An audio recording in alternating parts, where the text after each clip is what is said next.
Voilà, Stéphanie Pérez, donc depuis la Syrie. Alors cette question à présent, où est Bachar al-Assad? Est-il vraiment à Moscou? Et puis, quel avenir évidemment pour la Syrie? On en parle avec nos invités. Bonjour à vous et merci d'être avec nous. Valérie Lecap, bonjour à vous. Vous êtes politologue, mais vous êtes aussi et surtout ex-porte-parole du ministère des Affaires étrangères. C'était entre 2016 et 2019, sous Jean-Yves Le Drian. De la Défense, pardon, évidemment.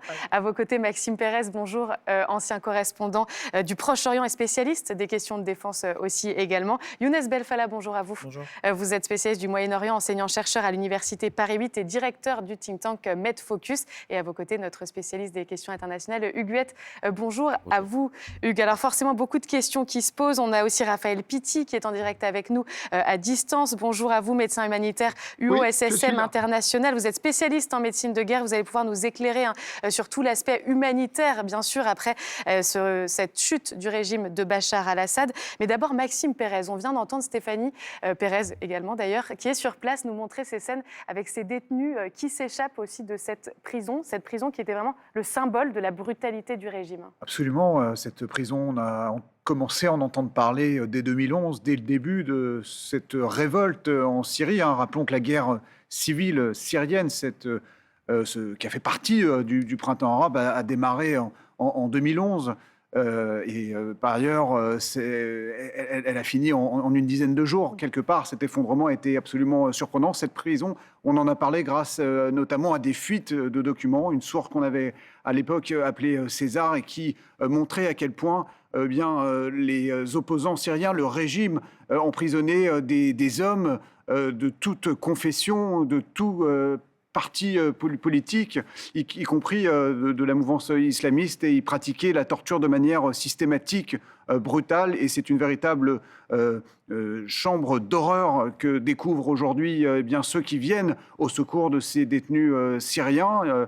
Il y a d'ailleurs un certain nombre, vous l'avez précisé, de prisonniers qui sont toujours dans l'impossibilité d'être libérés parce qu'il y a des codes extrêmement sophistiqués. Le régime a tout fait pour que ces gens ne sortent pas de cette prison de Sabnaïa. Et Younes Belfela, c'est l'une des images fortes, évidemment, de la chute du régime de Bachar al-Assad que de voir ces détenus qui, pour certains, peuvent déjà sortir.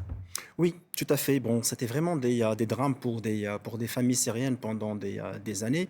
La prison de Sabnaïa, c'est quand même une grande histoire parce que c'était fait exceptionnellement pour les prisonniers politiques et surtout la mouvance islamiste. À 30 km de Damas, hors de la zone urbaine, et elle est constituée de manière, bien évidemment, à exercer la torture. En 2008, précisément, il y avait un grand scandale dans la prison de Sabnaïa entre des prisonniers islamistes, d'ailleurs certains combattants actuellement de l'HTS, et des rebelles islamistes qui ont pris le pouvoir. Et le régime syrien, notamment à travers le frère de Bachar al-Assad, Maher al-Assad, qui était à l'époque, qui était vraiment qui a la main de l'armée à l'époque. Et donc effectivement, c'est une prison qui a vraiment des histoires pour les Syriens, mais elle n'est pas la seule. Il faut rappeler aussi une grande prison à la ville de Hama. Une autre, je crois que ça va être aussi un grand scandale, c'est la prison de Tadmor, une des villes qui a connu énormément de scandales politiques et d'exercice de torture contre les Syriens. Maintenant, ce qui est vraiment intéressant, c'est de voir cette image. On est quand même dans l'empathie actuellement. On est dans un moment où on découvre des drames. Mais je crois que pour les Syriens, il y a vraiment rien de nouveau parce que c'était connu, ce régime. Il y avait plein de moments de torture. Certainement, cette pression et l'exertion de la torture, elle a augmenté à partir de 2011 parce que pour le régime, il n'a pas attendu cette révolution. Pour lui, c'était quelque chose de choc et c'était même, en fait, il l'a appelé à plusieurs reprises comme étant un complot occidentale en fait contre la Syrie. Et donc forcément on n'a pas prévu peut-être les derniers événements, mais je crois que depuis 2020 je crois quand même qu'il y avait quelque chose qui était en train de se préparer, c'est-à-dire les tensions entre l'armée turque et l'armée syrienne en 2020, les tensions dans la région de Rojava des Kurdes contre les Turcs, le bombardement de l'académie militaire de Homs en 2020 2023 et surtout cette préparation de cette opération à partir du 27 novembre. Tout ça a amené en fait à que ce régime s'effondra. On va Bien sûr, il n'y revenir a pas que le facteur politique, mais je crois qu'il y a aussi des sanctions économiques qui ont... On va revenir sur les causes, évidemment, de la chute de Bachar el-Assad. Pour revenir et conclure peut-être sur cette fameuse prison de Sednaya, il n'y avait pas que des hommes. Il y avait aussi un certain nombre de femmes. On a vu ces images, elles sont complètement hagardes, elles ne comprennent pas, évidemment. Les hommes, les rebelles leur disent sortez, vous êtes libres, etc. Mais elles sont tellement horrifiées parce qu'elles ont vécu et tellement terrifiées qu'elles ne savent absolument pas quoi faire. Et à côté de ces femmes, il y avait aussi des enfants. On a vu, par exemple, une vidéo d'un gamin, d'un bébé ou tout jeune enfant de 3 ans qui n'avait jamais vu le jour. Et ces enfants, ce sont les fruits des viols, évidemment, commis par les gardiens de prison ou les officiers de sécurité de cette prison. Donc c'était vraiment, effectivement, le laboratoire de l'enfer pour toute la population, quel que soit le sexe, quelle que soit la confession, quel que soit le niveau d'engagement politique. Il y a beaucoup de symboles, Valérie Lecable, derrière ces images. Oui, ce sont des images qui sont absolument terribles et qui donnent des conditions de détention que nous, occidentaux, ne connaissons pas. Nous ne sommes absolument pas familiers avec ce genre de choses. Et effectivement, ce sont des conditions absolument terribles et insupportables. Après, je voudrais juste revenir rapidement sur ce qui nous concerne en France plus directement, parce que moi, je me souviens quand même que quand la France est allée aux côtés des États-Unis faire la guerre en Syrie aux côtés des Kurdes, aux côtés des Kurdes contre l'État islamique à l'époque, et aussi la guerre en Irak. Je ne sais pas si vous vous souvenez, mais la bataille de Mossoul avait été livrée par les forces spéciales américaines, irakiennes et françaises, mais il n'y avait pas eu de vraie bataille finale à Raqqa parce que c'était trop compliqué de prendre Raqqa. Il y avait trop de pertes civiles à faire. Et je ne sais pas si vous vous souvenez de ces images, ces longues colonnes de djihadistes qui s'étaient rendus, en fait, pour éviter la boucherie finale de l'assaut sur Raqqa. Et ce qu'on a gardé à l'époque de cette image, c'est l'idée qu'ils allaient être prisonniers. Donc, moi, je ne peux pas vous dire exactement où ils ont été prisonniers et dans quelles circonstances. Mais ce que je veux dire, c'est que ça m'évoque aussi ça, c'est-à-dire tous ces gens qui ont été emprisonnés depuis des années. Bien sûr qu'il y a des Syriens de toutes origines, comme vous avez dit, mais il y a aussi ces colonnes que nous avions combattues. Quand je dis nous, c'est la France, excusez-moi, à l'époque j'étais à la Défense, et que nous avions combattues, qui étaient ces gens qui avaient fondé l'État islamique avec Daesh, etc. Donc on ne peut pas... Et vous vous souvenez des Français aussi, qui s'étaient fait enrôler, qui avaient quitté la France et qui allaient en Syrie se faire entraîner.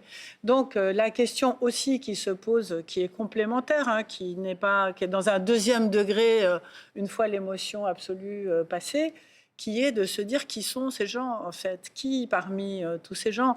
Est-ce que ces djihadistes, c'est il y a à peine 10 ans, 8 ans, est-ce qu'ils sont restés enfermés là pendant toutes ces années ou est-ce qu'ils sont ailleurs? Est-ce que finalement, ils vont faire partie des libérés? Et si oui, s'ils sont encore survivants, dans quel état psychologique sont-ils aujourd'hui? Et qu'est-ce qu'on va en faire? Parce qu'on va peut-être revenir sur la prise de pouvoir contre Bachar el-Assad par quelqu'un d'origine islamiste beaucoup plus Alors, on modéré. va revenir effectivement sur ça. Mais comment est-ce qu'il va gérer cette partie-là de la libération des prisonniers? Est-ce qu'il y a un risque aussi pour la sécurité C'est une grande sur place? C'est évidemment la grosse interrogation c'est de la journée. moins émotionnel, effectivement, que ce qui a été dit. Mais il va être confronté à ça. On se souvient qu'au début de la guerre civile, en 2011, 2012, 2013, c'était l'armée syrienne de libération, à l'époque, qui était contre Bachar el-Assad, qui était une armée très officielle, très organisée.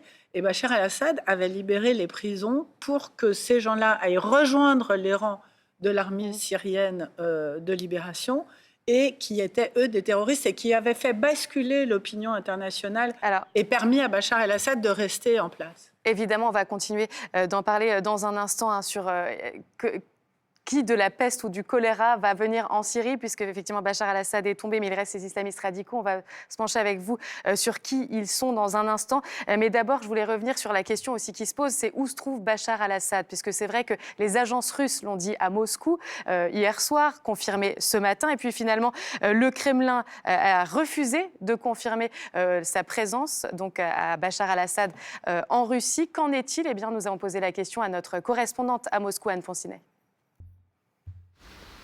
Le moins que l'on puisse dire, c'est que le secrétaire de presse du Kremlin aujourd'hui a été plutôt évasif. Dimitri Peskov n'a ni confirmé, ni infirmé quoi que ce soit, ni sur l'asile politique qui aurait été accordé à Bachar el-Assad par la Russie, ni sur la présence même de l'ancien président syrien sur le sol russe. Donc on n'a pas beaucoup avancé depuis hier soir, depuis que les agences russes, citant une source anonyme du Kremlin, affirmaient que Bachar el-Assad était bel et bien arrivé à Moscou. Aujourd'hui, donc, pas de photos pour confirmer cette information. Et à l'agenda officiel de Vladimir Poutine, pas de rendez-vous avec Bachar el-Assad. Dimitri Peskov a aussi parlé aujourd'hui des bases russes en Syrie en disant qu'il était encore beaucoup trop tôt pour parler de cela et que ces discussions commenceraient lorsque les nouveaux dirigeants de la Syrie seraient en place. Et aujourd'hui, de son côté, le responsable du contre-espionnage russe a affirmé que l'urgence du jour, c'était d'assurer la sécurité des civils russes qui se trouvent encore aujourd'hui sur le territoire syrien. Voilà, de nombreuses questions qui se posent évidemment au lendemain de la chute du régime. Maxime Pérez, il est où, Bachar al-Assad? Est-ce qu'il est à Moscou? Est-ce qu'il est dans un autre pays, dans les Émirats arabes unis, en Iran, pourquoi pas? L'Iran, je pense qu'il a renoncé à cette option parce qu'il craint sans doute pour sa sécurité. Il voit la facilité avec laquelle certains acteurs comme Israël peuvent infiltrer ce pays pour y mener par exemple des assassinats, même si Bachar el-Assad n'était pas forcément sur la liste des personnes que recherchait activement Israël ou que recherche encore aujourd'hui Israël. Alors ce que je constate, moi, c'est que pendant de longues heures, hier matin, on a laissé se répandre la rumeur selon laquelle son avion, peu après le décollage d'une base russe, aurait été abattu, du moins.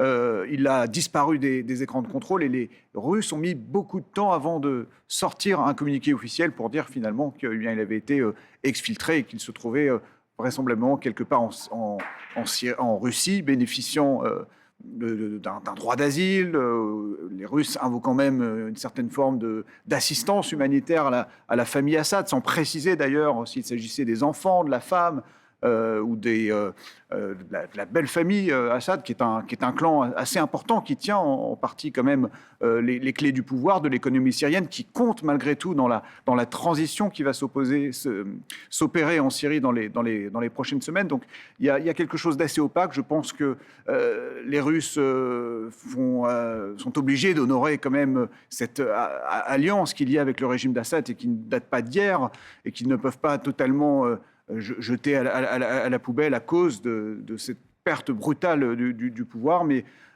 ça n'arrange pas forcément Vladimir Poutine que d'avoir cette personnalité sur son sol. Hugues. Ouais, ce qui est en balance, sans doute, dans ces hésitations ou cet imbroglio de Moscou vis-à-vis de la présence ou pas de Bachar al-Assad, ça a été formulé par Anne Foncinet, notre correspondante, c'est l'avenir, le sort et l'avenir des deux bases que les Russes détiennent depuis 2015, la base de Tartous, qui est une base navale très importante, et une base aérienne qui est à côté de l'attaquer. Ces deux bases, elles sont vitales pour Vladimir Poutine, en ce sens qu'elles offrent une porte sur la Méditerranée, sur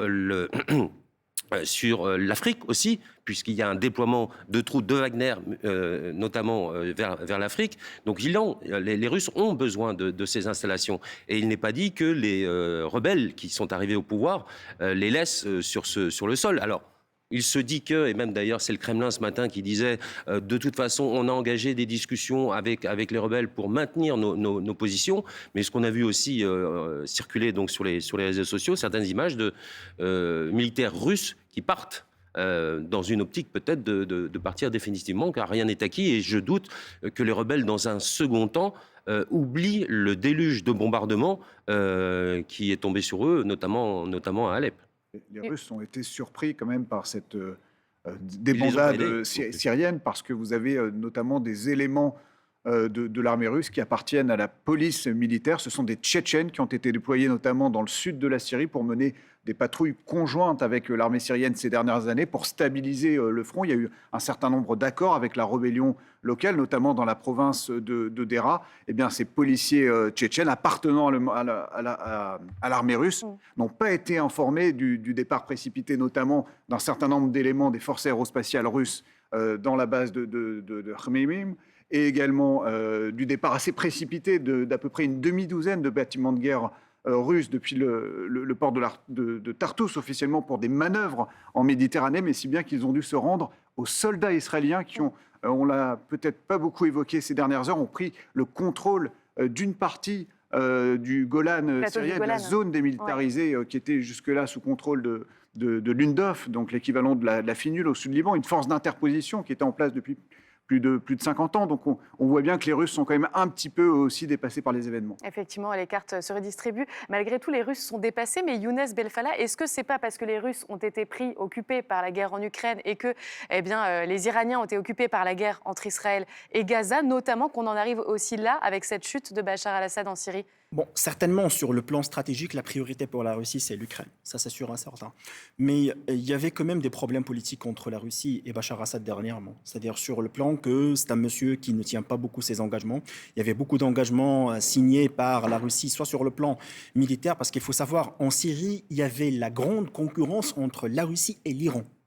Sur le plan de la présence militaire. Donc la présence des consultants militaires iraniens, le rôle fort de l'ambassade de l'Iran à Damas, qui gouvernait en quelque sorte le pays, sans parler bien évidemment qu'il y avait aussi un chiisme poussé par l'Iran dans ce pays, par l'achat de l'immobilier, par l'achat des terrains, etc. Donc forcément, la Russie a alerté Bachar al-Assad à plusieurs reprises sur ce point-là. Deuxièmement, elle voulait qu'il prenne aussi l'initiative de faire ou de rentrer dans le processus de négociation avec l'opposition syrienne, surtout que la Russie elle a aussi des relations avec une partie de l'opposition. Certainement, ce n'est pas l'HTC, mais elle a aussi une partie de l'opposition syrienne. Donc, ce qui fait qu'en fin de compte, ils l'ont lâché sur le plan politique. Maintenant, sur la question... Est-ce qu'on pouvait s'y attendre, en fait ? Je crois qu'il y avait un deal. Il y avait un deal et on l'a senti dans le Doha Forum, qui est un petit peu en quelque sorte une plateforme qatari qui essaie de regrouper des puissances de la diplomatie. En fait, il y avait une réunion entre les ministres des Affaires étrangères turcs, iraniens et russes, et on sentait comme quoi la Russie et l'Iran, d'ailleurs, ne pouvaient pas faire plus que ça pour Bachar al-Assad. Maintenant, certes, ils ont quand même une alerte concernant la présence de Joulani au pouvoir. Ça va certainement déranger les Russes, mais ils veulent garder, bien évidemment, la présence à travers Tartous et la base militaire de Khmeimim. Et par la suite, ce qui est aussi important, c'est que pour Bachar al-Assad, c'est qu'il cherche refuge, mais il cherche aussi protection judiciaire. Parce que ce qui va déclencher par la suite, c'est la question de demander la condamnation de Bachar al-Assad. Maintenant, est-ce qu'il est en Russie ? C'est possible. Et je crois que peut-être s'il n'est pas en Russie, il doit être dans un pays annexe de la Russie. Je pense à des pays comme la Biélorussie, par exemple, qui peuvent l'accueillir d'une façon secrète. Ce qui est sûr, moi je suis un petit peu les pages de l'opposition syrienne, je vois un petit peu ce qui est dit sur les réseaux sociaux. Ce qui est sûr, c'est qu'il a pris énormément d'argent avec lui. On estime à peu près 30 milliards de dollars, et également tous les membres de sa famille. Donc là, c'est quelqu'un qui cherche, comme j'ai dit, refuge, mais il cherche aussi le fait d'éviter en quelque sorte une procédure judiciaire, une condamnation. Justement, on va voir la réaction de la France après cette chute du régime de Bachar al-Assad. Emmanuel Macron s'est fendu d'un tweet hier sur le réseau social X qui appartient à Elon Musk désormais. Regardez, l'État barbare est tombé. Enfin, c'est ce qu'a dit le président Emmanuel Macron. Jean-Noël Barrot était l'invité du 8h30 ce matin, le chef de la diplomatie française. Il est revenu sur le fait que pour lui, ce n'était pas forcément surprenant, justement, ce qui s'était passé. Écoutez. Je ne suis pas étonné qu'un dictateur comme Bachar al-Assad finisse par tomber. c'est le sort de ceux qui tournent l'oppression contre leur peuple. Et depuis des années, puisque la guerre civile a commencé il y a 13 ans en Syrie, l'emprise de Bachar al-Assad sur son peuple et sur son pays s'était progressivement réduite comme peau de chagrin. C'est ensuite une succession d'événements qui ont précipité sa chute, qui ont effectivement surpris par leur rapidité et qui doivent conduire toutes les parties à se comporter avec le sens des responsabilités qui s'imposent dans un moment historique comme celui-ci, dans l'intérêt des Syriens. Valérie Lecable, c'est quoi la position de la France face au régime de Bachar al-Assad? Ça a été un certain suivisme ces dernières années, notamment quand il a réintégré la Ligue arabe en 2023? Il y a eu des moments à géométrie variable, c'est-à-dire que historiquement, la France l'avait soutenu. Au moment de la guerre civile, on était plutôt avec l'armée syrienne de libération au départ tant qu'elle était présentable au nom de la démocratie. Et après, quand on s'est rendu compte que pour lutter contre Daesh et contre les islamistes, eh bien, le meilleur rempart de l'époque, ça ne veut pas dire que c'était encore le cas aujourd'hui, c'était Bachar al-Assad, on est retourné à ses côtés parce qu'entre la peste et le choléra, on a fini par choisir Bachar al-Assad. Mais pour revenir après 2015, après les attentats du 13 exactement, novembre. c'est exactement ça. Au moment quand on a fait la guerre contre l'État islamiste, qui se constitue en 2014, je crois, 16 de mémoire, pardon, l'institution, le califat islamiste. Et le premier objectif de la France, c'était de détruire le califat et de détruire l'organisation terroriste internationale. Et à ce moment-là, Bachar al-Assad redevenait quelqu'un de fréquentable et qui aidait à obtenir ce premier objectif. Pour revenir sur les Russes, c'est aussi le moment, et ce n'était pas du tout ce qui était attendu à ce moment-là, où les Russes installent cette liaison entre l'Irak, l'Iran et la Syrie. Oui. C'était absolument pas la position géopolitique qu'ils avaient avant. Pourquoi est-ce qu'ils ont obtenu cette position-là? Parce qu'il y avait déjà la milice Wagner à l'époque, et ils ont permis de terminer cette guerre que les Américains et les Français ne parvenaient pas à finir complètement, parce que les Américains et les Français intervenaient dans les airs, mais les Russes sont allés sur le sol. Et sur le sol, c'est autre chose, c'est des combats qui ont été très violents. Et à la suite de ça, il y a eu cette domination russe qui s'est installée, Iran, Irak et Syrie. Ce qui explique, moi je trouve un communiqué extrêmement positif quand même d'Emmanuel Macron, parce que le premier objectif de la France, et là, quelque part, on rejoint les objectifs d'Israël, en fait, c'était de casser cette organisation russe avec l'Iran, l'Irak et la Syrie en ligne de mire. Et en ça, le fait d'avoir renversé Bachar al-Assad amène à ça, puisque, comme ça a été très bien dit, ça fait perdre du pouvoir dans la région et aux Russes et aux Iraniens. Donc c'est ça... Ouais. Qui compte le plus finalement, grâce effectivement à ce que vous avez très bien dit, au fait que les Russes se sont détournés principalement sur le front ukrainien et mis 600 000 hommes en Ukraine, donc ils ne peuvent pas être partout. Et d'ailleurs, Donald Trump, pendant le soir de l'inauguration de Notre-Dame, l'a très bien dit. Il a dit jamais ça serait arrivé. Il faut arrêter cette guerre en Ukraine parce que ça détourne les Russes de ce qu'ils ont à faire dans le monde, en fait. Qu'est-ce que c'est que cette guerre longue et inutile et qui les détourne de ce qu'ils ont à faire dans le monde. Et pour finir, je suis trop longue, et juste Erdogan en Turquie, c'est le vrai gagnant de l'histoire, parce que lui, il récupère la guerre contre les Kurdes qu'il va pouvoir mener, qui va être un vrai souci pour le nouveau dirigeant de la Syrie. Je pense que ça va être le point le plus compliqué, et puis il peut rendre les Syriens à la Syrie et il n'est pas mécontent. Alors, Raphaël Pitti est aussi avec nous pour parler des réfugiés. On le sait, il y a quelques 7 millions de réfugiés syriens, notamment dans les pays alentours, 2 à 3 millions au Liban, environ 2 millions en Turquie. Non, c'est l'inverse, 2 à 3 millions en Turquie et environ 2 millions au Liban. Est-ce qu'il est trop précoce, trop tôt pour pouvoir parler d'un éventuel retour, Raphaël Pitti? Pour vous, en termes humanitaires d'abord, c'est quoi l'urgence?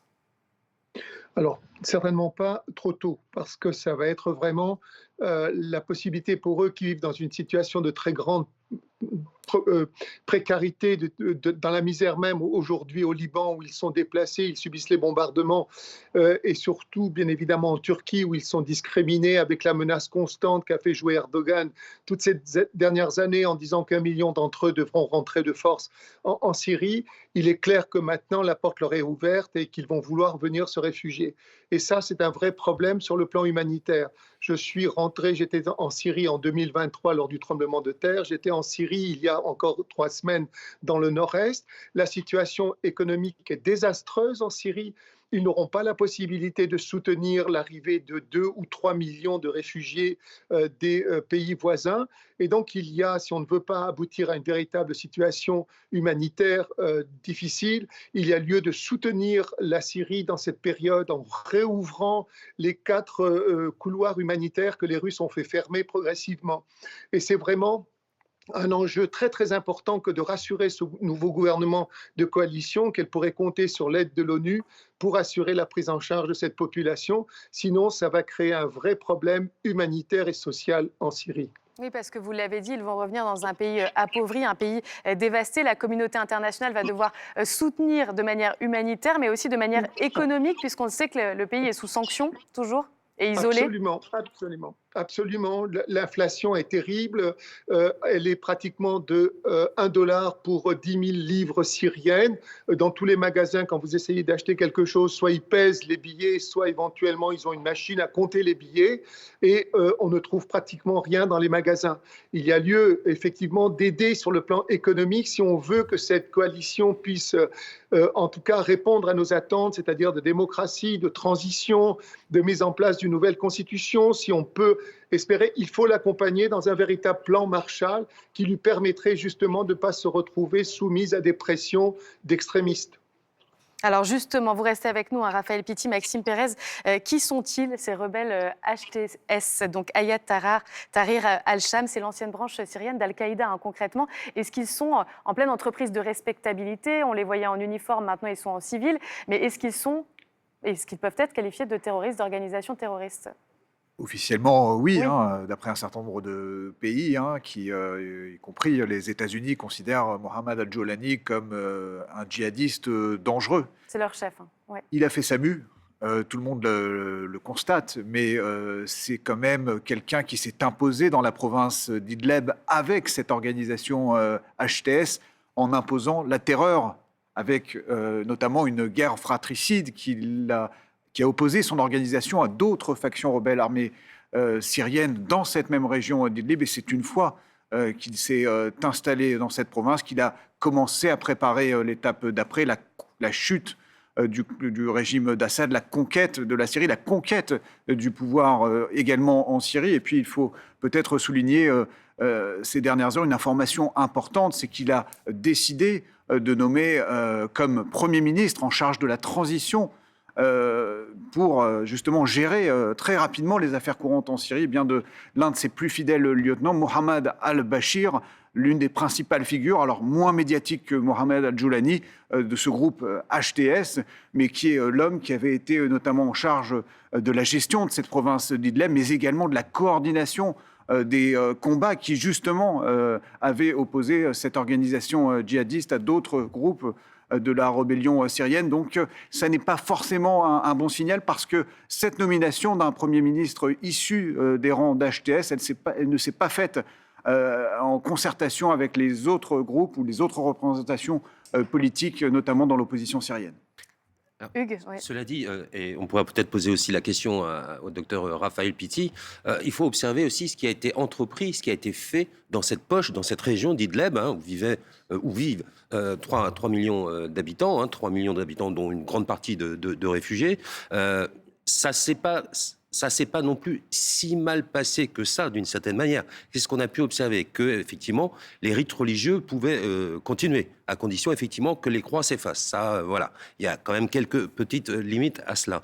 La place des femmes, il y avait de la mixité, par exemple, dans les commerces. Les femmes pouvaient aller à l'université, pouvaient aller à l'école, donc on n'est pas non plus dans un régime de talibans. Il y a quand même donc un certain nombre de choses, de marqueurs qu'on a pu observer dans cette région-là. Donc le pire n'est pas possible. On va poser la question à Raphaël Pitti, justement, parce que c'est vrai que vous nous avez dit que vous étiez allé en Syrie, donc l'année dernière, vous étiez à Idlib, justement, sous domination HTS. C'était comment? Est-ce qu'il y a une vraie crainte à avoir? Écoutez, véritablement, j'étais moi-même stupéfait parce que ça faisait un certain nombre de temps que je n'étais pas retourné dans la zone de Idlib et j'ai pu remarquer tout à fait la différence sur le plan économique, l'activité économique. Il se trouve même que je suis allé visiter des villages chrétiens dans la zone de Darkouch, et les chrétiens qui avaient vécu, qui avaient été pendant une période, en tous les cas, persécutés, là, depuis 4 ans, se retrouvaient dans une certaine liberté. Il était possible de discuter avec le gouvernement en place de Al-Joalani. Il était possible pour eux de retrouver leurs terres et qu'on leur rendait leurs biens, leurs maisons, etc. Au point que la situation économique était tellement meilleure dans la zone de Idlib que les chrétiens de cette zone de Darkouch qui étaient partis se réfugier à Alep étaient en train de revenir dans la zone de Idlib parce qu'on respectait au même temps leur communauté. Et donc, au même temps, je sais que sur le plan sanitaire, les écoles, les hôpitaux, pardon, en particulier, avaient été mis en place un système de sécurité sociale pour les plus pauvres qui leur permettait de se faire soigner sans devoir payer, alors qu'il y avait au même temps le développement de cliniques privées et autres. La mise en place de l'éducation aussi, la création d'universités et la première faculté de médecine avec ses premiers médecins qui sortaient aussi et qui se mettaient en place. Globalement, l'impression, en tous les cas, d'une capacité à gouverner cette zone qui n'est pas de 3 millions de personnes, mais de 5 800 000, dont 2 800 000 de déplacés qui vivaient en partie encore de l'aide humanitaire internationale. C'était le dernier couloir humanitaire qui pouvait rentrer encore dans la zone grâce aux Turcs.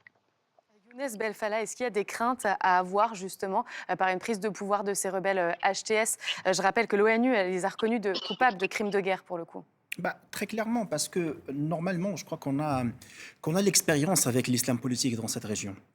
Maintenant, l'islam politique, c'est divers. On peut changer beaucoup de noms, c'est vrai. Il y a les frères musulmans, il y a les salafistes, il y a les djihadistes, il y a l'État islamique, mais en fin de compte, c'est la même gamme.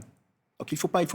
Et c'est toujours la métaphore de caméléon, c'est-à-dire qu'ils ont cette capacité à contourner à certains moments. C'est ce qu'il est en train de faire, le Joulani. D'ailleurs, par hasard, dans certains médias arabes, on l'appelle plus le Joulani, mais on l'appelle avec son vrai nom, Ahmed al-Shara.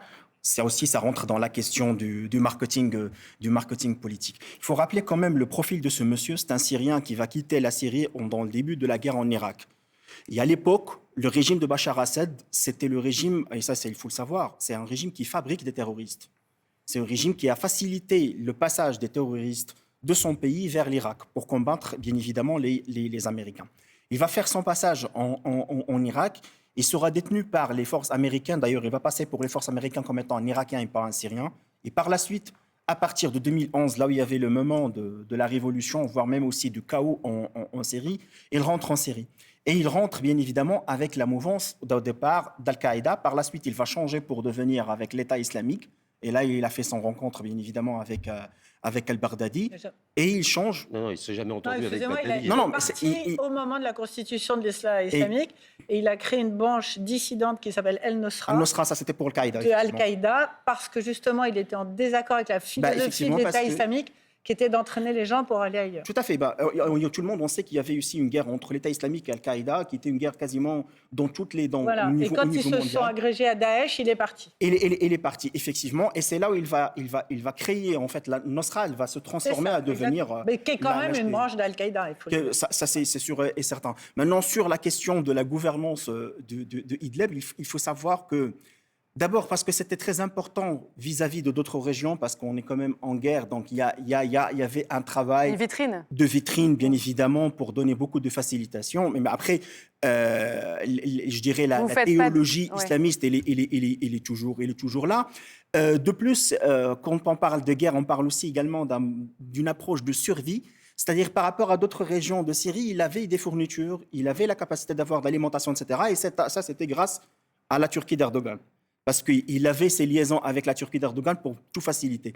Maintenant, je crois que, vu ce qu'on voit actuellement, c'est qu'il est en train de redorer le blason, d'acheter quand même une légitimité politique. On voit qu'il y a des pays comme la Turquie, comme le Qatar, qui peuvent bien évidemment l'aider à faire cette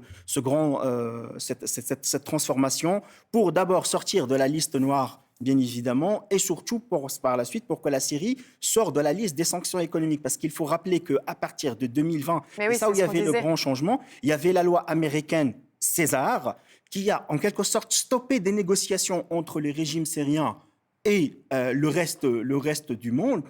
Là, moi, je comprends, parce qu'il y avait des pays, pas seulement des pays arabes, mais aussi des pays occidentaux, qui ont essayé de prendre contact avec le régime de Bachar al-Assad Pour la simple raison, c'est que c'est le seul régime dans le monde qui avait la grande base de données des terroristes au niveau mondial.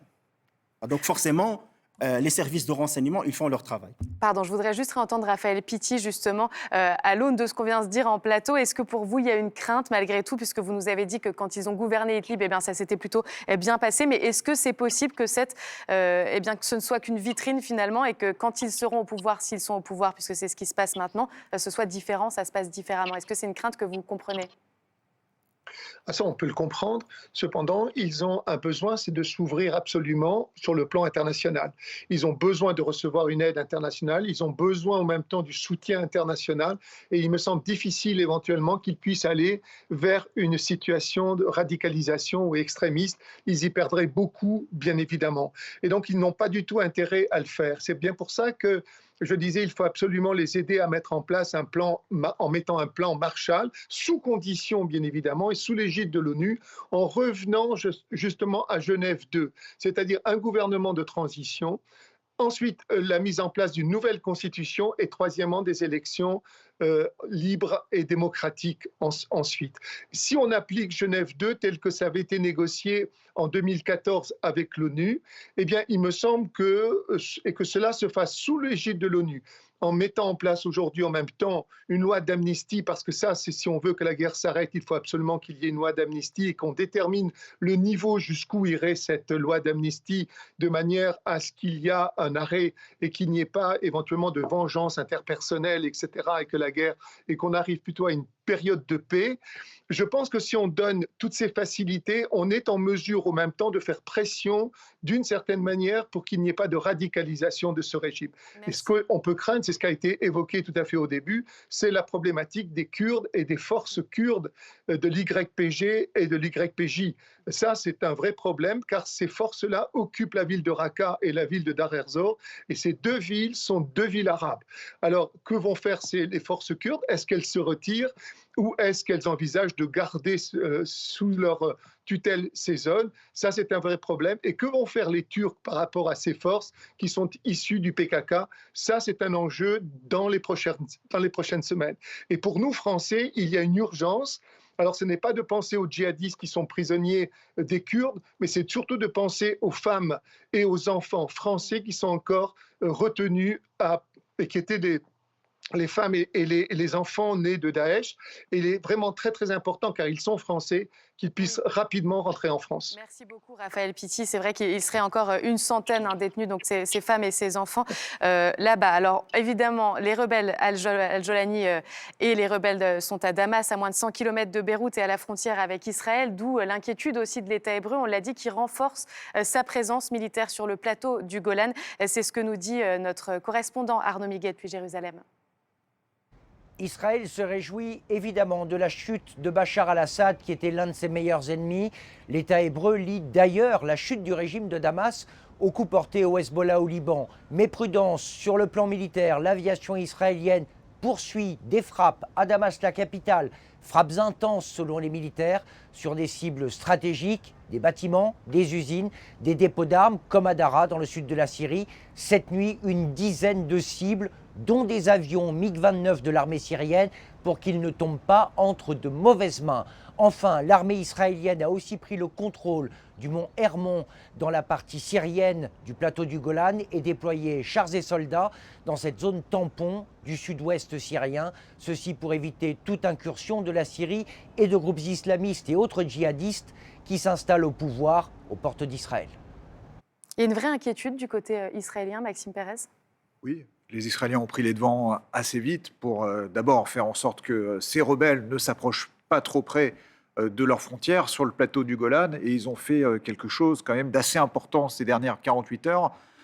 C'est d'avancer leurs troupes avec des tanks et des forces spéciales dans cette zone démilitarisée. C'est quand même une région dans laquelle se trouve près d'une demi-douzaine de localités syriennes, notamment la ville de Kouneitra, où il y a plusieurs dizaines de milliers d'habitants qui sont aujourd'hui des localités sous couvre-feu dans laquelle opère l'armée israélienne. Il y a des frappes dans cette région, et puis il y a également un autre volet qui est celui de cette campagne de bombardement qui est menée également depuis 48 heures par l'aviation israélienne contre à peu près tout ce qu'il reste de l'armée syrienne loyaliste des forces d'Assad.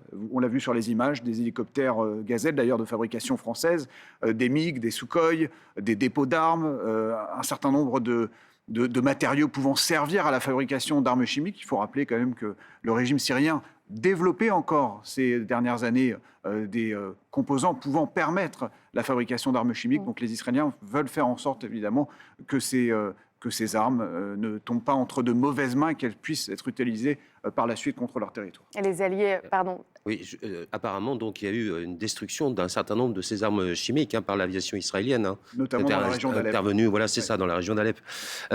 J'avais envie de dire aussi, pour Israël, évidemment, à court terme, en tout cas, c'est une excellente nouvelle, puisque Bachar al-Assad était un ennemi, il était affilié à l'Iran, il facilitait donc le convoyage d'armes au profit du Hezbollah. Le Hezbollah était le rempart militaire du régime, donc tout cela, c'est parfait pour Israël. Ça fait un ennemi en moins, mais j'ai envie de dire, au moins, c'était un ennemi qu'on connaissait identifié, bien et qu'on pouvait bombarder à envie sans qu'il y ait quelques répliques que ce soit. Là, il y a quand même des questions qui se posent pour l'avenir, parce que ce sont quand même des rebelles islamistes fondamentalistes qui arrivent au pouvoir. Alors, c'est ce que j'allais dire. Une petite chose, par exemple, Al-Jolani, ça veut dire quoi? Ça veut dire, je suis originaire du Golan. Et le Golan, c'est historiquement un territoire syrien qui a été annexé par Israël, je le rappelle, en 81, si je ne me trompe pas. Donc ça donne une indication aussi quand même du sentiment de l'état d'esprit d'Al-Jolani et de certains de ses proches. Alors ce que je voulais rajouter... Il ne vient pas de cette région, mais en fait il a pris...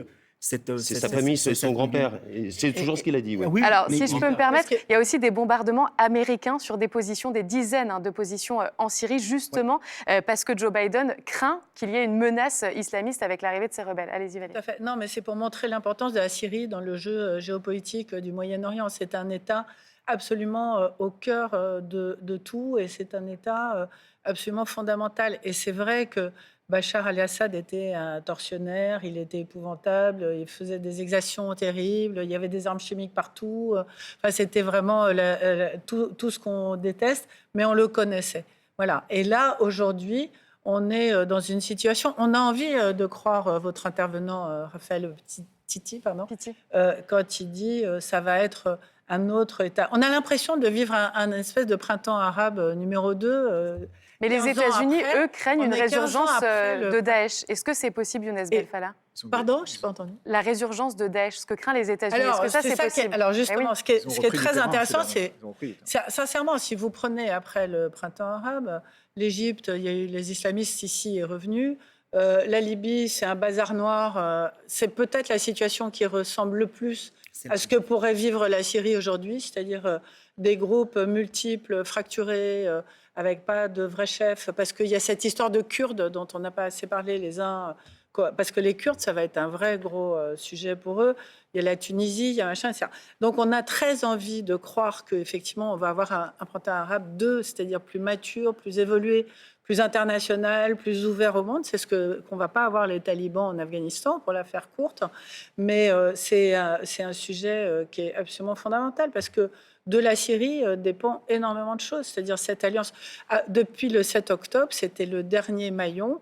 Il y a le Hamas qui était tombé, le Hezbollah qui est fragilisé, l'Iran qui est attaqué, et là, la Syrie. Donc, et Donald Trump qui arrive au pouvoir, ce qui pourrait poser la question des troupes américaines qui sont encore en Syrie, qui gardent les puits de pétrole. Est-ce que Donald Trump, apparemment, dans ses premières déclarations, a dit la Syrie, il ne faut pas s'en mêler, ce n'est pas notre affaire?